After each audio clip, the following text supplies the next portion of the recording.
Namaste, everyone. Namaste, everyone. Namaste. Thank you so much. It's a huge honor for me to be over here. I have not made any notes. I've been a very bad student in school. I've never used to do my homework. And today is a good day where you're rewarded for not doing your homework. But anyway, firstly, I'd like to pay my respects to the living legend, Kailash Satyarthi, who I consider to be like an older brother to me, and wish him a speedy recovery. And of course, in my opinion, one of the greatest human beings living today. I think a big round of applause for him. Now, I'm going to ramble on for these 4 minutes, and I'm going to ensure that it is within 4 minutes. What I'm going to speak about is the role of music in all of this, since I'm a musician, and that's all that I know how to do. I'm a musician, I'm an environmentalist, two pillars that have pretty much dictated my whole life and every single life decision that I've ever made. And for the last few years, I decided that I made a very strong decision that every single piece of music that I make is going to be about the environment or positive social impact. So in my own small, tiny capacity, trying to make this world a better place through my music. But it wasn't always that way. I started off my career when I was 18 years old, many, many years ago. And I started off my career doing commercials for television and radio.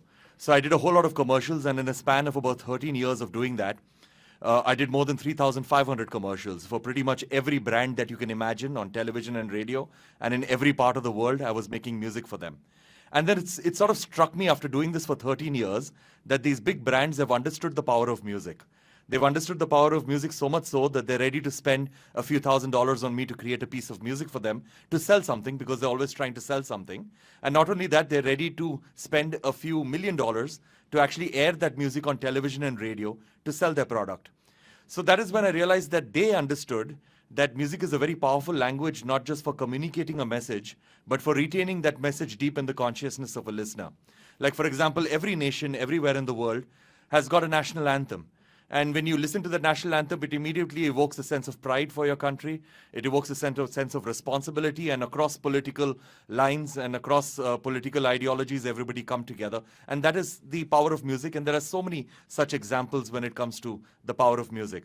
So that is when I decided that every piece of music that comes off my fingers, comes off my head, or comes out of my studio is going to be about the things that I feel strongly about. Now, with all the problems that we face on our planet, and we face so many problems, we face environmental problems, we face social problems.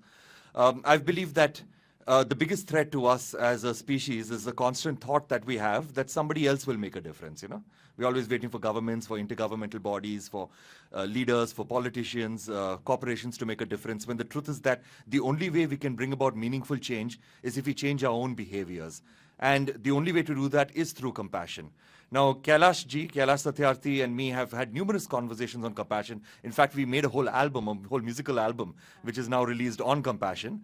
It's called Gandhi, Mantras of Compassion. So his idea of compassion, because I told him, how do you define compassion in just 2 or 3 words? And he said, it's selfless problem solving.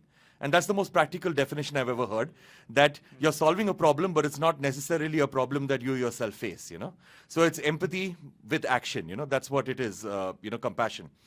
So, as I said, with all the problems that we face, we have to understand that, we constantly talk about changing the world, but we very rarely talk about changing ourselves. And that's not because we are bad people or we're evil people. It's simply because we believe that we are very insignificant, If I'm compassionate, what difference will it make in the larger scheme of things? But it does make a massive difference, and that's all that is needed. As Gandhi said, we need to be the change that we want to see in this world, and that's what this album is all about. Now, and how do we encourage everybody around us to be more compassionate? How do we encourage everybody around us to understand that the small, tiny, incremental changes that they can make within their own lives actually matter? Now, we can make 1,000 speeches like I'm doing right now, and probably it would not change behaviors, not change mindsets. We can showcase a whole lot of scientific data and analytics, which is extremely important, but it will not serve the purpose of actually changing mindsets and bringing in compassion. What is needed is for artists, and I'm talking about all art, but since I'm a musician, I'm going to speak specifically about music because I'm biased. But nevertheless, what is needed is for musicians to take these complex ideas, thoughts, scientific data, analytics, and to simplify it through the emotional language of music.